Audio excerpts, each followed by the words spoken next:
Stell dir vor, es ist mitten in der Nacht und plötzlich spielt dein Smart Speaker volle Lautstärke Musik ab. Die Lichter blinken wie verrückt und deine Heizung dreht von selbst auf Maximum auf. Du denkst erst an einen technischen Fehler, doch dann merkst du, jemand Fremdes hat die Kontrolle über dein Smart Home übernommen. Was nach einem Horrorszenario klingt, ist gar nicht mal so abwegig. Im Home Assistant Forum berichten zumindest Nutzer von ihren Erlebnissen. Home Assistant offen, über eine Portfreigabe im Internet, kein Passwort vergeben und da hat es natürlich nicht lange gedauert, dass die Kontrolle weg war. Über Dienste wie Shodan finden Angreifer offene Smart Home Instanzen in Sekunden. Das Ergebnis? Jemand, und den will ich jetzt noch nicht mal Hacker nennen, verbindet sich mit deiner Home Assistant Installation und spielt dir im besten Fall nur solch einen Streich, der dich zwar senkrecht im Bett sitzen lässt, aber keinen dauerhaften Schaden anrichtet. Deshalb ist ein sicheres Passwort für Home Assistant absolut entscheidend. Viele verwenden leider immer noch triviale Kennwörter, die sind zwar gut zu merken, aber auch kinderleicht zu erraten. Und jetzt kommt das Besondere bei Home Assistant. Es gibt keine voreingestellte Passwort-Policy, also keine Vorgabe, wie lange oder komplex dein Passwort sein muss. Großer Fehler? Im Gegenteil. Warum das richtig gut ist und warum das perfekte Home Assistant Passwort nicht für jeden gleich ist, das erkläre ich dir jetzt. Los geht's! Und damit moin und herzlich willkommen bei Smart Home, aber sicher, ich bin Joachim. Vielleicht hast du auch schon genervt mit den Augen gerollt, wenn wieder irgendwo mindestens 8 Zeichen, ein Großbuchstabe, eine Zahl und noch ein Sonderzeichen gefordert werden. Viele glauben, dass ein Passwort automatisch sicher ist, nur weil es kompliziert aussieht. Aber das stimmt so nicht. Entscheidend ist die sogenannte Entropie, also wie unvorhersehbar und umfangreich die Zahlenkombination ist. Und da gilt, Länge schlägt Komplexität. Ein langes Passwort mit 20 Zeichen ist zum Beispiel von der Regel deutlich sicherer als ein kurzes mit 8 Zeichen. Selbst wenn das kurze alle möglichen Sonderzeichen drin hat. Warum? Weil mit jedem zusätzlichen Zeichen an Länge die Zahl der möglichen Kombinationen exponentiell steigt. Und das ist viel mehr wert als viele unterschiedliche Zeichen. Beispiel aus der Praxis. Dieses Passwort hier, Home123 Ausrufezeichen, erfüllt brav alle Komplexitätsregeln von eben und wirkt auf den ersten Blick sicher. In Wirklichkeit folgen aber ganz viele diesem Muster. Ein Wort mit Großbuchstabe am Anfang, eine Zahlenfolge 123 hinten dran und ein Ausrufezeichen am Ende. Solche Passworte lassen sich sehr schnell knacken oder durch Wörterbuchangriffe erraten. Für mein Home Assistant ist super dagegen, braucht's Jahre, obwohl das nur Kleinbuchstaben sind. Nicht überzeugt? Probier's doch mal selbst aus auf howsecureismypassword.net. Das heißt, genau diese scheinbar komplizierten Passwörter können am Ende unsicher sein, weil sie vorhersehbaren Mustern folgen.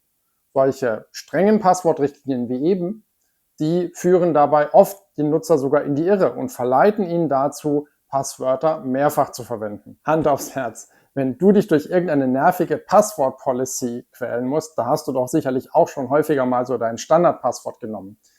Du bist nicht allein. Laut einer Studie müssen zwar 80% der Menschen, dass Passwortwiederverwendung riskant ist, aber 62% tun es trotzdem.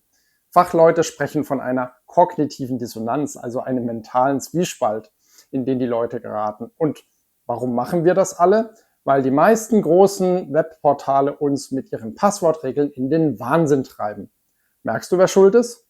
Aber unser geliebter Home Assistant macht hier alles richtig. Das schauen wir uns gleich noch genauer an. Und nicht nur die großen Webseiten, auch viele Arbeitgeber sind da ganz vorne mit dabei. Erzwungene, regelmäßige Passwortwechsel sind nämlich genauso problematisch. Wenn du zum Beispiel alle 30 Tage ein neues Passwort ausdenken musst, nimmst du dann wirklich jedes Mal ein komplett zufälliges? Die meisten, die hängen doch nur eine Ziffer an. Und so mache ich das auch, ne? Weil es mir schlicht auf die Nerven geht. Und genau deshalb raten viele Experten heute von solchen Pflichtwechseln ab. Heißt im Klartext, lieber eine lange Passphrase verwenden, die man sich gut merken kann, statt ein kryptisches 8-stelliges Kauderwelsch. Vielleicht kennst du den berühmten Comic dazu. 4 einfache Worte wie Correct, Horse, Battery, Staple ergeben zusammen ein nahezu unknackbares Passwort, das man sich trotzdem recht gut merken kann. Auf Deutsch geht es natürlich ganz genauso. Denk dir einfach mal selbst so eine 4-Wort-Kombination aus. Ich habe so übrigens meinen Passwortmanager geschützt. Du siehst, worauf es ankommt, sind Länge, Zufälligkeit und Einzigartigkeit. Kommen wir jetzt aber konkret zu Home Assistant. Welche Rolle spielen Passworte hier genau? Home Assistant ist deine selbst gehostete Smart Home Zentrale. Du richtest Benutzerkonten ein und vergibst Passwörter für den Login ins Webfrontend und damit den Vollzugriff auf deine mit Home Assistant verbundenen Geräte. Aber Achtung! Home Assistant schreibt dir nicht vor, wie diese Passwörter auszusehen haben. Es gibt keine Mindestlänge, keine Sonderzeichenpflicht, nichts dergleichen. Und das ist Absicht. Und warum ich das gut finde, sollte dir nach meinem kleinen Ausflug in die Welt der Passwortkomplexität klar geworden sein. Früher gab es übrigens mal eine Warnung, wenn das Passwort zum Beispiel zu kurz war. Heute gibt es sie nicht mehr. Die Entwickler haben gemerkt, dass das nicht zielführend war. Warum? Zum Beispiel, weil die Anforderungen an das Passwort ganz stark von konkreten Einsatzzweck abhängen. Wenn ich Videos für den Kanal hier mache, dann bin ich jedes Mal froh, dass ich kein komplexes Passwort vergeben muss, wenn ich eine Home Assistant Testinstallation aufsetze. Und jemand, der sein Smart Home niemals im Internet exponiert und auch keine Gäste im Heimnetz hat, der kann durchaus geringere Anforderungen an das Passwort stellen als bei einer Home Assistant Installation, die frei im Internet erreichbar ist. Bei Home Assistant bist du der Administrator und du musst selbst Verantwortung übernehmen. Wenn du dir das nicht so zutraust, dann ist vielleicht ein Passwortmanager doch die bessere Wahl für dich. In dem Moment, wo dein System im Internet online ist, wird es zum potenziellen Ziel für automatisierte Angriffe und dann hört der Spaß wirklich auf. Home Assistant hat zwar eine eingebaute sogenannte Brute Force Abwehr. Nach einer gewissen Anzahl falscher Login-Versuche wird die IP-Adresse des Nutzers temporär gesperrt. Das ist hilfreich, aber kein Allheilmittel.